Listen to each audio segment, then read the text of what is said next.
Hey y'alls, this is Solomon Rambling Plays and Versus Deluxe while discussing quality reviews. I've chosen this game today because it's a game that hasn't quite gotten enough fame and fortune that I had hoped it to. It's not an amazing game by any means, but it's still a solid game. And I think that if I can get it a little more recognition, hey, that's pretty darn awesome. The other reason that I bring it up is I think it's a game that's really hard to provide a good review. And when we're talking about good reviews, why not play a game that makes it difficult for me to prove my point? So, we have this game right here. And the reason I bring up the topic of quality reviews is I think video game reviews these days are pretty damn crappy. Oh, I cussed already. Oh no, YouTube demonetization, people. There goes my livelihood. But with what I see with the video game reviews is they're not quite taken as seriously as any other review format out there. That you have your film critics, you have your music critics, you have your TV critics even. And all of them are considered to be people that can provide to the literary world and can be respected based on what they say about their select media. Whereas with video games, I think it's considered not to be an art or quality literature. And again, many people probably don't care about this, so this video is not for you. Get away from me. This is also about just making reviews worthwhile to read. As I mentioned in my review video last time, is that a lot of people kind of complain, at least reviewers, that no one reads their reviews. They just look at the score and then they're done. And my counter argument was, well, if your review's not good enough, of course they're not going to read your review. They're just in to see a general opinion of if they should get the game or not. And that can be told through a number. It's if your review's good, then yeah, they're going to stay and see what you have to say. So that's what I'm here today, is to tell you all how to write, because I have all the answers and all my reviews are perfect in every way. I tell myself that in the mirror every day, and look what happens. I don't have any viewers. But we can get to someplace right now. This is when my partner looks at me concerned that I'm becoming too darn pessimistic. But believe me, folks, I am happy as a cat or dog, whichever animal is more cheery in the animal kingdom. So one of the things I do often when I'm checking out my blog is I like to check out other blogs related to the Nintendo Switch or Nintendo World. This is a way to scope out my competition to see how I can backstab them if need be, but also I can develop friends with these people. Like I can subscribe to their blog and maybe they can subscribe to mine, and together we can have a nice little circle jerk. But right now, and again, I'm getting a look from my partner wondering where the hell I'm going with this, but I assure you I have a point. I have a reason for all my vulgarity. But when I look at these other blogs, I'm disappointed a lot that I don't even want to subscribe to them because the reviews I see are just not good. Very much I see typos all over the place, and this is even something that I see in established websites like Nintendo Life or Destructoid or any other ones where typos slip by, and that happens. That's something that happens anywhere in the literary world. But I would hope in a more professional setting they'd catch them. And I have typos in my own reviews. I don't read my reviews that many times before I post them on the internet, but at the same time, there's some egregious mistakes that, man, just check your work. For the love of God, Microsoft Word even has a feature, people. Use it, you paid for it. I gotta get rid of those people. That's not a way of speaking unless I'm like doing some special rap. But I am not a singer. I am a lover. I'm a reviewer. I am a person. And my name is Solomon. But getting back to the point at hand, the other thing I see with today's reviews that's the glaring mistake is grammar. I've seen too many websites where there's run-on sentences, there's poor sentence structure, there's paragraph breaks in the most awkward of places, and it just doesn't make sense to me. Like, I know everybody has a right to project their voice, but it's one of those things that I feel it's to maintain your pride and respect for yourself. You got to look at these things. You got to be aware of these falls. And if you don't have the basic writing skills down, you need to go practice. I'm not saying that you can't say your opinion online, but if you want people to read it, you want to get rid of those typos yourself. And this is not me being a grammar Nazi, just because that's a horrendous thing to say to people.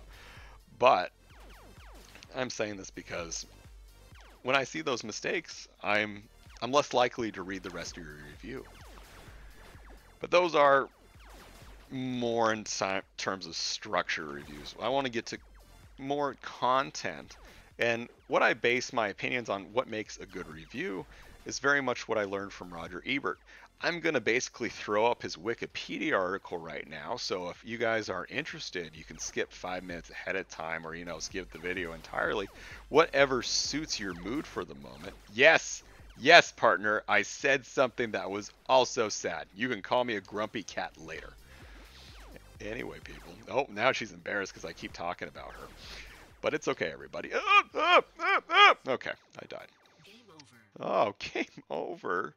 See, this is a 7-point game because it doesn't let me win. Let's move on to a different one. Holes. This game, if it has anything, is remarkable titles. Nothing captures a map like Holes or Globe. Look at that. That's a globe. And it's 2-star rating. 2 stars for this globe. Let's play it. Go. So Roger Ebert was a film critic. For you youngins these days, you don't know what that is because, I don't know, you don't know the newspaper. But when I grew up, Roger Ebert was very much my hero, along with Ray Bradbury and Stephen King and all of those other literary influences that you guys don't care about. Anyway, Roger Ebert was remarkable in his field because he made film reviews something bigger than just an opinion. He showed that you can make a large overarching message based on these reviews and be recognized for producing something more than just, oh, this is good, this is bad, thumbs up, thumbs down. And that's also what he created, by the way. So, if you don't know your Roger Ebert, you should respect him, adore him, create a little shrine, whatever you can do, just to recognize his glory. What I enjoyed about Roger Ebert was that he was a remarkably witty man. Is that his articles, his reviews could be incredibly creative. Sometimes he wrote them as letters, sometimes he wrote them as poems, random things. His Garfield one was remarkable to me because it was a crappy movie, yet he managed to make the review even better than seeing it. And that was what was great about him. He was also a man that didn't really care if his opinion was different from the popular opinion. He is notorious for giving Speed 2 a good review when that movie was hot garbage. Even as a kid, I knew that movie was atrocious. But he liked it, and so he gave it a good review. The same thing went if he thought a highbrow artistic show was awful. He would say, yeah, this is utter trash, rather than say, oh, I felt that these textures were important to me and that they create a message.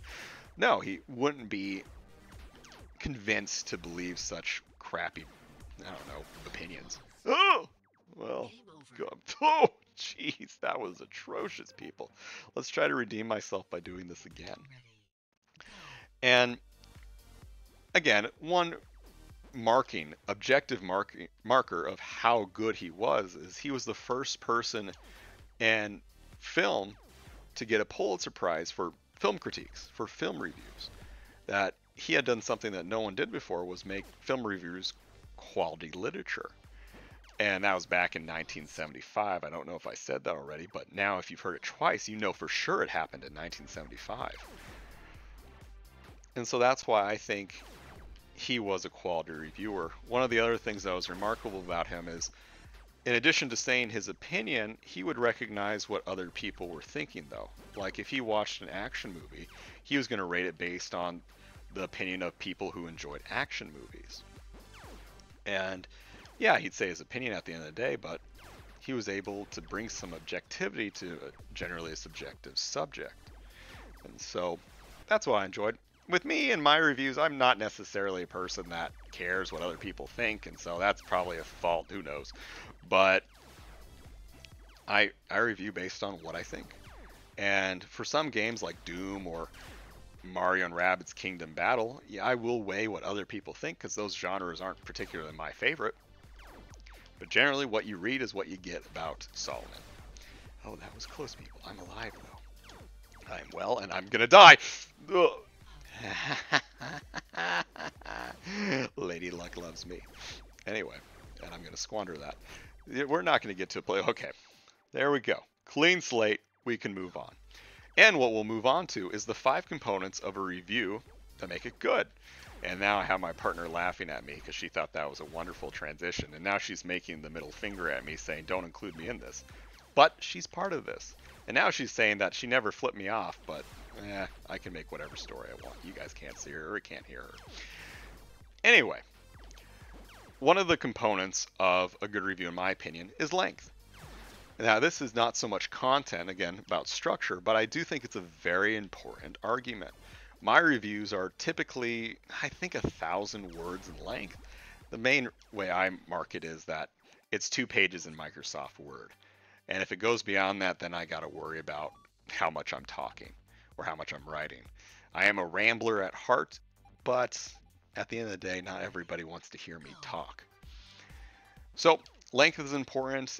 It takes a lot of skill to be able to write a very small article and still get to all the points you need to get to. Whereas long articles are very easy to fall. It's a trap. And I see this more with published articles. This is like Nintendo Life. That, of course, for like big name games like Mario Odyssey or Splatoon 2, you want to write more about it. But at the same time, when I see a huge chunk of text, doesn't matter how many pictures are around it, I get daunted and I don't really want to read the rest. So yeah, this is as much a critique against me as against other people, that we can all cut down on our word count, and it doesn't necessarily mean that we're sacrificing the quality of the article. We're just taking the best bits and making it good. For those of you who play Magic, it's like the same argument that a deck has 60 cards. You don't go over those 60 cards just because you have a lot of cool cards. You make a very well fine-tuned deck. So for any of those who didn't think I was a geek, you now know that I am disgustingly nerdy in every way possible. And if you like that, come join my, like coven, cult, whatever you want to call it. I take everybody, no matter how sweaty and grimy you are. But let's get back to reviews, because let's not talk about my hobbies in my spare time. Length is important. One of the other things, obviously, a review needs to do is inform. That it's a no-brainer, but each review should talk about the game. Give a basic picture of what you're going to find. Like with Inverses, I'm going to basically give my best description of you're a block that has to fight other blocks by making panels that are your color and by hitting them, and you can't walk on the other blocks. It's like Splatoon, but with cubes. And that makes a lot of sense. I at least hope. With my reviews, I have a whopping 3 paragraphs I devote to myself to explain everything in the game. It's a self-imposed restriction I have, but it's one way that prevents me from focusing too much on explaining a game. If I need to explain more, I'll include that in the positive and negative sections of my review. And that is a terrible score, people. We're going to try it one more time. If you're bored of this level, I'm sorry, but it's beautiful in its own right. This is something that you see with Inverses. This is one of their main gimmicks, is they have these stages that I don't even know how to describe it, are like never ending. You go to one side and it's like a globe, you end up on the other. The world is not flat here. It is infinite. But anyway, apart from my bad video game skills, we get back to the informing part, and I don't want a review to tell me everything about a game. I can look up Wikipedia, I can watch Let's Plays, I can go to the developer's website if I really want to know what I'm going to be doing in your game. So, for the review sake purposes, you provide that summary just so that you're able to talk about everything the game has to offer. For games like Inverses, it's a little trickier because people aren't going to know it. You're going to have to describe more so that people understand fundamentally what you're talking about. Whereas something like Mario, yeah, people know you jump, you get power moons, and you don't really have to describe that. You don't need to explain that Peach is captured by Bowser, because at this point, that's a given. Oh, excuse me, I got some hiccups. and I'm doing terribly, so that's not helpful whatsoever. So, yeah, a review needs to inform, but in tandem with that, it needs to entertain. And that's, again, seems like a no-brainer, but these days, reviews aren't entertaining. They get to those informational pieces, they don't say much, they don't have much character, which is another part of a good review. But let's focus on the entertaining part, is that this is where the good writing comes in most. If you have witty wordplay or you're able to describe things in a new way that take players to, I don't know, like a new world, something like that, then you got a good review on your hands. Something that people want to read because it's worthwhile. People have a lot of different hobbies in life that take up their time, and they're not going to be looking for a review necessarily to give them something to do on their weekend. So you got to work extra hard to justify their attention span based on you. And we do see reviewers who are very good at this. We have zero punctuation.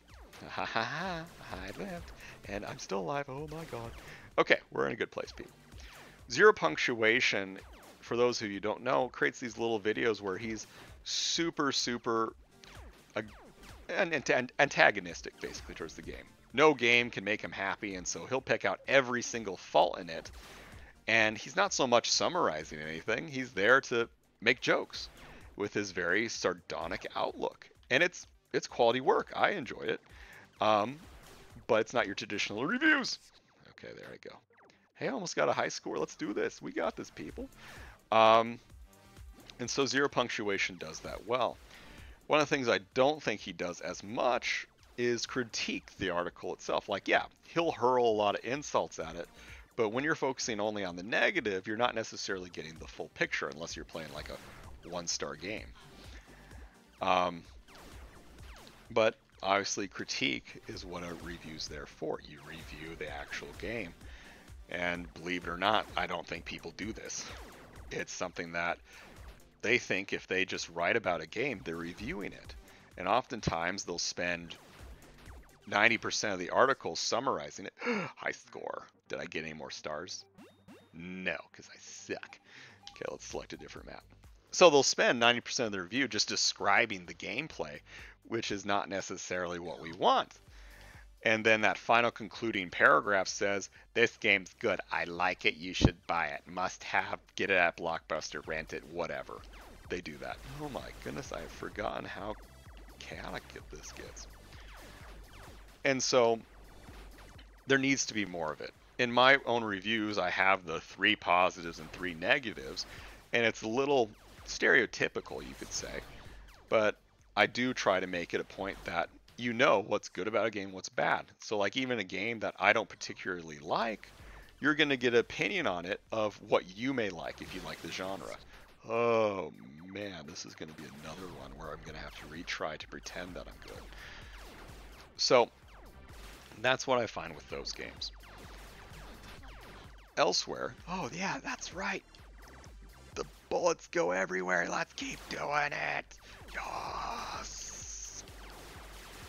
But there's more to critiquing than just giving your opinion. There's also the ability to make a higher message than just the review itself. This goes into the Roger Ebert concept, that I could take a review about Splatoon and make a bigger argument about Nintendo's poor online play. Or I can make a review about Breath of the Wild and talk about how expectations ruins the fun of a game. Whatever. Typically, I devote the first 2 paragraphs in the conclusion to this higher message. So this is something I'm grappling with at the moment, of how you can make a review something greater than its parts, so to speak.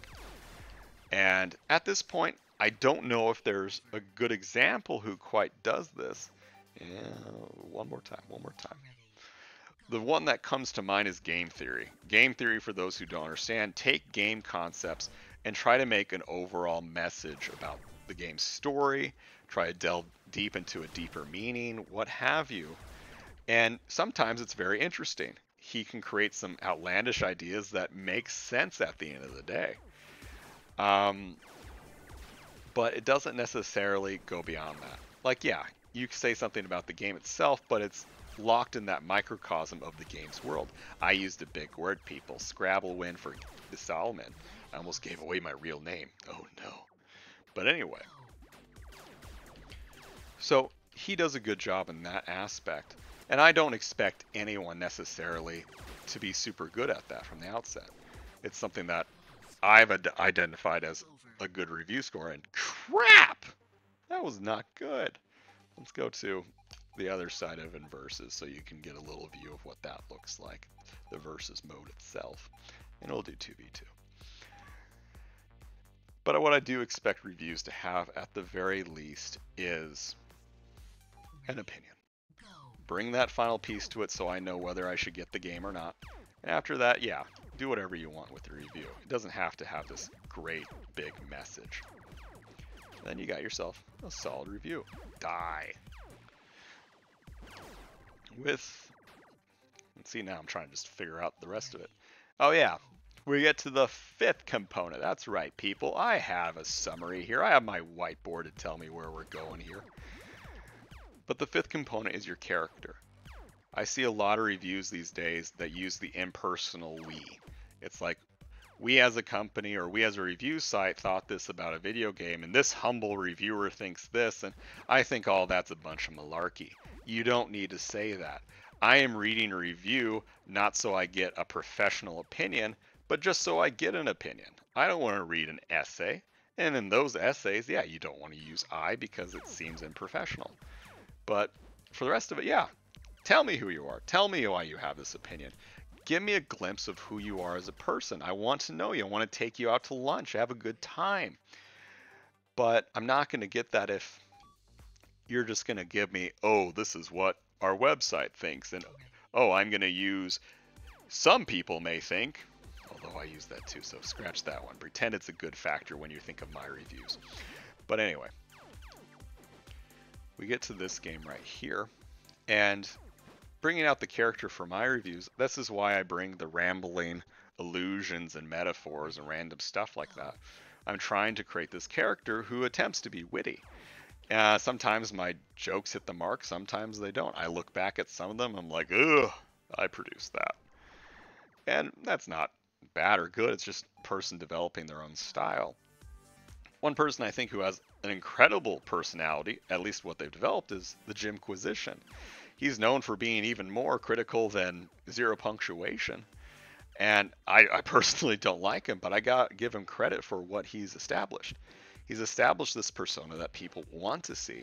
And they also know that based on this personality, he's gonna go towards a game this certain way. So like, I imagine people look very much forward to his reviews of overhyped games because they see it as a person who tells it like it is, who's not persuaded by media or anything like that. He's going to say his true opinion. So you got to give him credit for that. And I think everyone needs to find their personality, their gimmick, their hook, wherever you want to call it. And this is where I say be natural, but then again, some people's natural opinion aren't entertaining at all. But that's another discussion for another day of why we say to kids, you aren't special until you do something. Barney and I never got along, so that can explain my very cynical opinions. Anyway, so once you establish that character, I also think your reviews will be more entertaining, and consequently you're going to have better critiques because you are speaking for yourself. You're not speaking on behalf of anybody else. With these 5 components, if you're able to get 3, 2, whatever, you're working on your way to something that's worthwhile to read. Who knows? This is my opinion. I don't do everything perfectly. If I was supposed to do this for Inverses, I'm in a sticky wicket. I think that's a word, so I'm going to use it. But yeah, like I already talked about, length is something that I have a difficulty with, and if you want to make penis jokes now, this is where you'll do it. I can inform based on Inverses. I can spend a lot of time showing what the game actually is, and maybe I can make a few jokes based on Inverses, but it's hard with these games that I would give like a 7 rating. The best jokes come from the games that are like given a really low score or really high score. And so for this one, I don't know how entertaining the review would actually be. I got to kill. Oh, good job, computer. You're fantastic. Critiquing, I can do that. I can give my opinion of why this game is good and what makes it good. I don't think I'm going to be able to make an overall message even within those first 2 paragraphs of my review. And then as with my character, I like the character I'm sculpting. I do admit though that it's kind of bland at the moment. It's the typically sarcastic online reviewer who has an opinion and is not necessarily the most optimistic of individuals. And so that character will develop with time, at least I think so. And so, yeah, no one's going to be perfect. I certainly am not, even with my creative writing degree that I seem to mention every time I make a video. But it's something that we develop. And if you don't rest on your laurels, then yeah, you're going to make some headway. I guess my main point with describing all of these review elements is that there's a difference between an opinion and a review. An opinion is something that you can provide on Facebook, you can provide on the community forums, you can provide in the user reviews on like Metacritic or some other website. And essentially, it's just you giving your opinion so that people can read them and that's it. A review of like full-fledged review is, oh, that was bad. A full-fledged review is focused on entertaining, informing, and critiquing. It takes a lot more thought and time to create a review, I believe, and that's what makes it a little more special. And so if you have these components, yeah, you got yourself a review. If you're not doing that, you're essentially writing a glorified user review that isn't worth anybody's time. That's a rather big statement, but I'm going to stick by it because controversy leads to viewership, I think. But in the grand scheme of things too, reviews have a different place within the gaming world. We see a lot of Let's Plays. We see a lot of top 10 lists, and God, I hate those. But that's what's sometimes easier to make. A Let's Play, yeah, I just talk while I'm playing a game. With a top 10 list, it's nice because the whole critique structure is already laid out for you in the top 10 list criteria. And length is easier too because it's chopped up. People want to see it. They want to be able to agree with your initial review or disagree. Whereas, oh, there I go. Whereas a review tries to do something more. And I see reviewers out there that do a good job. I think there just can be more. So that's where I'll leave it at that today. If you have an opinion, if you have a disagreement, leave a comment, like a button, subscribe to something. It doesn't even have to be me. Just make someone else's day important. But let me know. Let's have an argument. I'll be right, you'll be wrong, and we'll both be in a better place afterwards. So, this is Solomon Rambling, and I talked a lot. And I hope you all have a good day, and, well, bye.